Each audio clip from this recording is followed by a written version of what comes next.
Again, I'm going to try to just talk my own volume and leave that there. That sounds pretty good. First of all, I want to say thank you and give gratitude. Where's Ed? Where'd Ed go? Ed, where'd you go? Ed! Hey! Ed shared with us the theology of the body. We want to thank Aileen. Aileen, where are you? Okay. She shared with us a crisis that goes against the theology of the body. Where's Sister, who shared with us the prayer? Sister, thank you. Like Moses, she stood on the hill and she reminded us is that if we don't have our arms up in the air and pray, we're in a lot of trouble. So what we're dealing with has a lot to do with prayer. I'm going to give you the Joshua. Now what do we do with it? Okay? And as long as those hands are up, we will be successful. So the church is actually approaching this crisis in kind of a 5-point strategy. The first one is making sure you have very good, clear pastoral guidance on your rights, responsibilities, and what you can do for your own child. It has to start there. Secondly, we need to work with our diocese and Archdiocese on local advocacy with school districts, okay, where the law is being followed and where it's not being followed, and to bring them accountable to that and empower you in your local advocacy. Part of how we do that is we do it with what's called the legislative network, which will support the Archdiocese of San Francisco. I'll talk about in a second. The third thing we're doing is working with state legislation to make sure that we can strengthen our rights and responsibilities and correct some of the wrongs that we're doing. So that's lobbying in Sacramento. The last two things are producing and making available alternative curriculums. Okay? Now, if you choose to opt your child out of a school, either part or whole, what do you have? And so working with our Catholic schools, working with our catechetical programs, some other nonprofits, trying to come up with alternative curriculums if you're going to be opting out that you might be able to use. The fourth thing is finding alternative curriculums to propose to school districts. As was said, school districts do not have to follow the framework. They don't have to, and many are not. That's why it's so important for you to know your own, okay? Many are not, okay? But it would take others if we could afford, if we could present them to them in a rational means.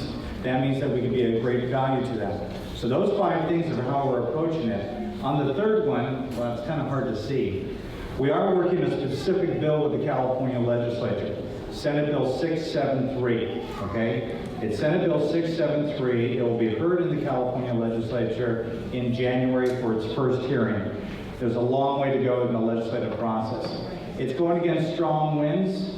It could be tough to get it passed even out of committee, but it's important that we have a good first hearing because this is a multi-year effort that we're doing. But Senate Bill 673 does 3 things, okay? And all of them are designed to increase parent oversight, okay? And to supervise your children's education and to strengthen your rights and responsibilities. The first thing it's going to do, let's get a little clip on there. It's going to be hard to see this. But we mentioned before that it shall be taught in grades 7 through 8, okay? I mean 7 through 12, it shall be taught there, and it may be younger, okay? If it is younger, there's some difficulty in the law. It doesn't always say it's supposed to be age appropriate. So we're trying to correct that to make sure that if it is taught in the 5th grade, okay, that it's age appropriate. The second thing we're trying to do, put it up there, okay, is that all parents have access in advance of it being taught.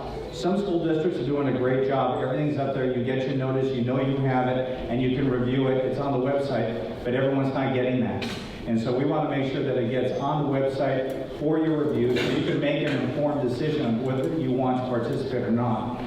And the last thing we're doing with this particular bill, if it is taught, if a school district decides that it's going to be taught below the 7th grade, that it must be an opt-in, not an opt-out, okay? Given some of the curricular recommendations that are awful, we know what could be, doesn't mean it is, but it could be taught. Given what those are, given the developmental level of our children at those ages, we must demand that parents take responsibility of opting in.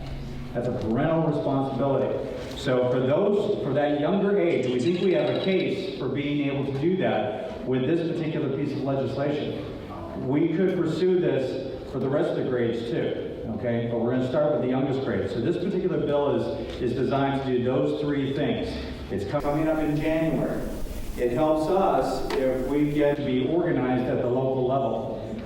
This piece of paper that was handed out that kind of tells what the conference is, on the back it has our website. You could sign up on our website to be part of the legislative network. We're able to use our computer programs to plug you into every legislative district that you can make an impact on in a moment's notice.